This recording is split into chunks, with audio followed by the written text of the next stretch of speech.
was it? We did Fengmao and Kalari. It was interesting builds for them. I was basically just trying to get them up to level 3, so we did that. I played and played and played until we got to level 3 with those builds. It was fine. Nothing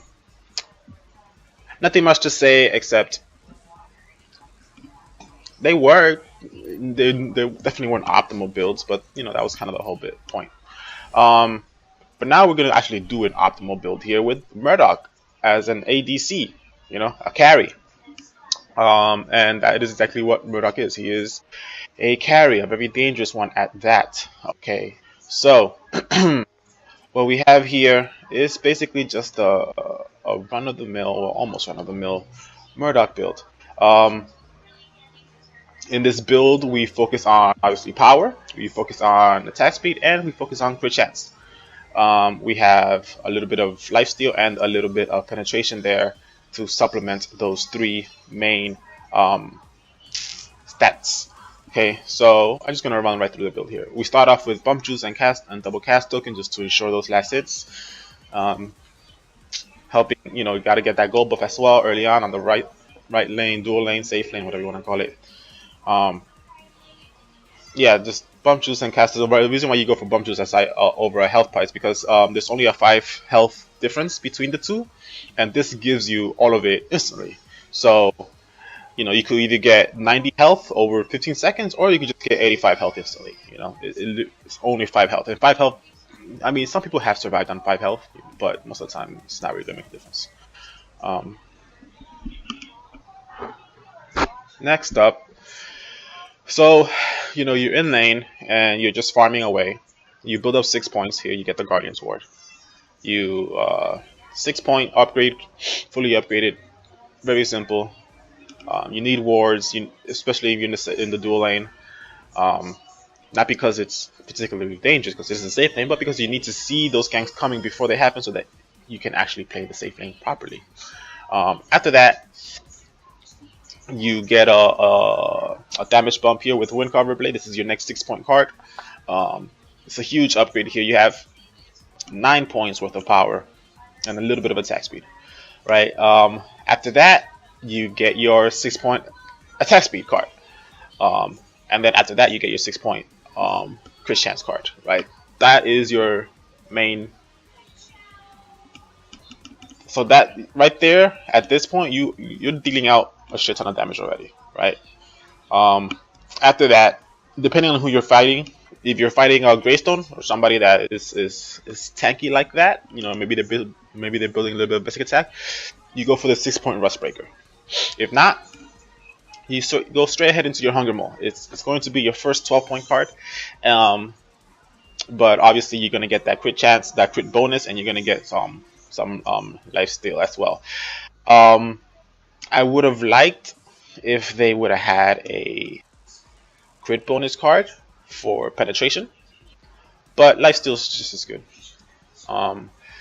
You could either, you know, out of the cards that I have available here for a crit bonus, I could either go lifesteal, attack speed, or power. The reason why I didn't go for attack speed or power is simply because to get kind of like the ratio that you want in terms of your CP distribution is as close to 1-to-1 as possible when it comes to damage dealers. So you can see that that's pretty much what we're doing, right? We have the same amount of CP into power as we do into attack speed as we do into crit chance. Right? Those are your 3 main offensive stats. So you want to keep those adding accelerated growth evenly, you know, throughout the match.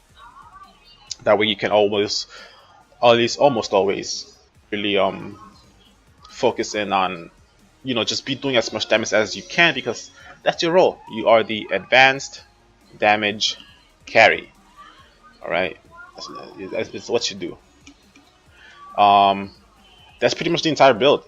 After that, you basically just upgrade your 6-point Wind Cover Blade, Whirling Wand, and Rift Hunter for 12-point variants of each one.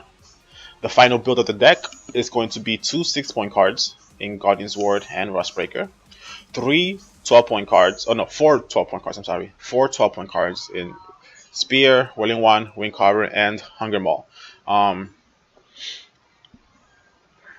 Yeah, as to why I went Lifesteal, just because if you're in a team fight, you shouldn't really be taking damage. Your entire team should be peeling for you, or at least one person should be doing a lot of peeling for you. But other than that, this is gonna allow you to take a little bit of damage and be okay, because you're just gonna drain it away from whoever you're hitting. So you can just out sustain the other fighters and enemy players.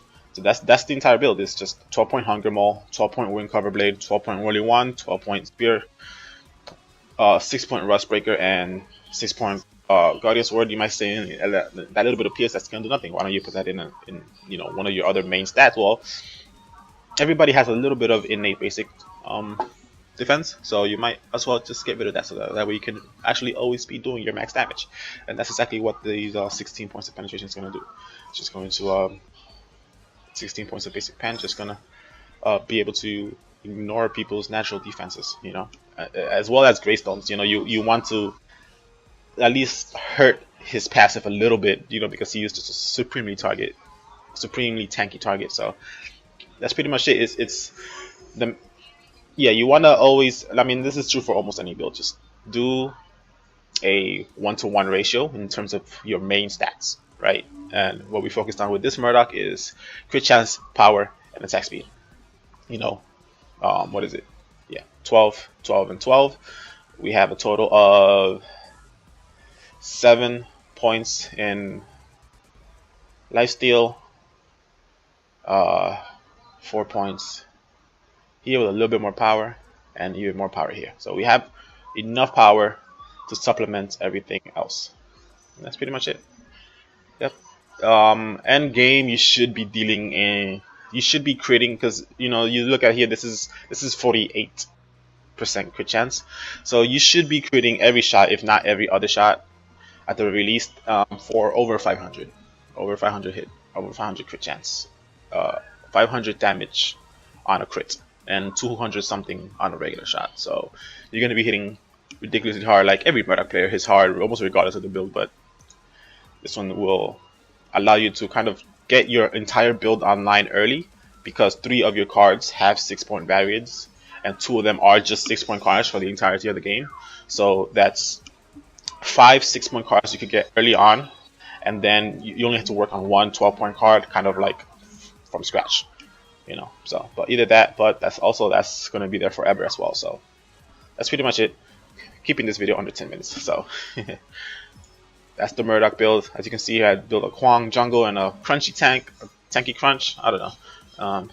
It's gonna be fun. Howitzer caster. This is the builds I'm gonna be using. It's trying to get Kwang and crunch up to level 3. Try to get Howitzer up to level 3, and all of our ADCs are at level 3. So we're just gonna focus on the one that we have the mastery on here. All right. Thank you for watching. Bye.